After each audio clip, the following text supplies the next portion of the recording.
Qui són Pere Brimo? Dos personas que nunca se identificaron en una furgoneta que llegó de repente a la mitad de la nada, ¿no? Qué sospechoso. Son emprendedores, hacen cosas. Y luego realmente ves conciertos y ves que no salen a tocar fuera de su barrio. A veces incluso cuando tocan en su barrio no van gente a verlos a su ciudad. Es lo que pienso, ¿no? Que se deberían de haber organizado mejor. Estás ahí comiéndote los mocos, sacando un vídeo de internet y no sales de internet. Pero el argumento no es ese. El argumento es que estos tíos tenían que haber sido detenidos.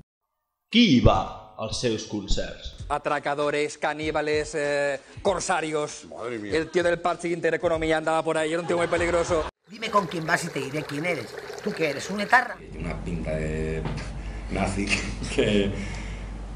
Dijeron, ten cuidado por dónde vas porque quieren hacerte daño. Hay muchos lateros por aquí vendiendo y claro, pues no lo sé. Y por otra parte, el olor a porro que se huele por aquí es bastante bestial. Tot i que ja et trobaràs amb una acció molt hostil i vaig. El tema de los conciertos, cuando tú vas a un concierto, ves que han entrado 1000 personas, entonces automáticamente dices, ostras, esta gente se está forrando. Está llena de terroristas de Terra Llure. Mucho fuego y mucho traca.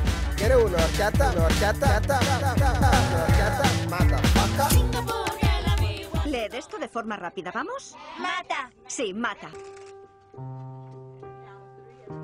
Como no sabía qué hacer, y sin un servicio secreto que le llevase rápidamente a un sitio seguro, el señor Bush simplemente se quedó allí y continuó leyendo Mi mascota la cabra con los niños.